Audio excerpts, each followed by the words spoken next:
Okay, I'll select. Yeah, the one whose friend is picking up her hand. Yes. Assalamu alaikum. Alaikum salam. How does sabr and trusting in Allah looks like in practice when you're going through a really difficult time? Like, say you hoped and planned for something and it didn't work out, and now you're like just overpowered by your emotions, and you know that Allah has the best plan for you, but in that moment it's just so hard to realize. And what can one do to realize that? Okay, so I don't want to ask too much because it's personal, right? But I'm going to give you two scenarios. I'm not going to probe. You were applying for a job, it didn't work out. That's a matter of risk, isn't it? Right? And you were really hoping it would work out, or you were really hoping you would get accepted into the university. You didn't get accepted into the university, right? Those are the kinds of tests where, yeah, you could feel depressed, you could feel sad, but you can't live in that sadness. And feeling those emotions at first doesn't mean you don't have sabr and tawakkul. You can have those feelings, and you can feel those emotions, and then you can pick yourself up and inshallah try again, right? So you can have a dip, you can have a low and a high. That's being human, right? Allah didn't create us angels. But a lot of times these kinds of questions also have to do with, oh, I had an engagement and it broke off.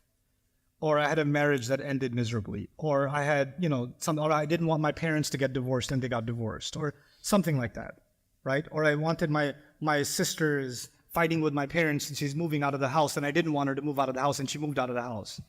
In other words, all of those situations are about people, right? People ending up doing things that hurt us, or people doing things that we wish they didn't do, right? And there, I think the sabr, to me at least, comes from the stories in the Quran where people that are much better than us, like Yaqub alayhi salam, had no control over his family. He didn't have any control. Ibrahim alayhi salam is an incredible human being, had no say in his father's choices, right? We cannot control other people's choices. Sometimes those choices hurt us deeply. And those people that were much better than us, they were hurt very deeply. Being kicked out of your house is not an easy thing. Nuh alayhi salam being married to the woman that he's married to is not an easy thing. Asiya being married to Fir'aun is not an easy thing. Musa alayhi salam running away from home is not an easy thing. These people were really traumatized by many terrible experiences, right?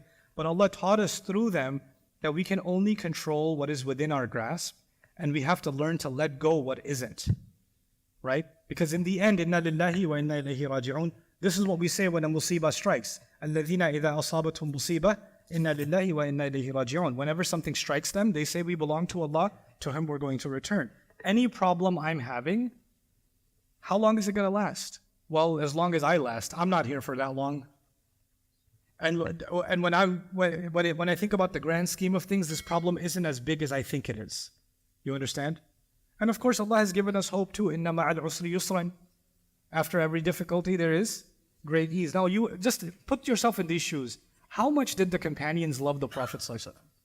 Right? And when he died, how devastated were they? And in that moment, for them to believe, Inna ma'al usri yusran, because the Quran is still there. The Quran is still saying with difficulty comes twice the ease. That's what the Quran is saying. And they were devastated, they were in tears, they were broken, but their faith allowed them to heal from that and move forward. Right? And Allah created so much ease for the ummah afterwards. Right? So that's just this life. It's just going to come with trials and difficulties. Allah has made us mentally prepared that life isn't going to be easy. He said it many, many times. And we all have trials. Don't believe somebody else has an easy life because they have an easy life on Instagram or on TikTok, right? Or somebody just, those influencers say, I'm going to talk to you about the blessings of Allah subhanahu wa ta'ala. That doesn't mean they are just showering in blessings every morning and they have no issues. The moment the recorder goes off, what is that? You know? So we unfortunately, sometimes we run after things that are not as real. They're actually fake. But we believe them to be real because somebody else has them, so that they must not have any issues. They must not have any challenges. You have things that are causing you hurt. The person next to you has things that are causing them hurt. I have things that are causing me hurt. Everyone has them. Everyone has to deal with their own pain.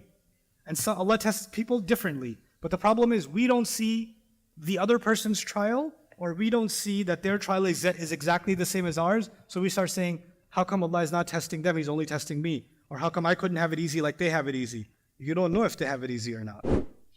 You don't know how, you don't know that, right? So that these things give us a little bit of comfort that whatever trial Allah has picked for me, whatever loss Allah has picked for me, whatever experience Allah has picked for me, is something I'm supposed to learn from. Learn and grow. That's it. Keep moving forward.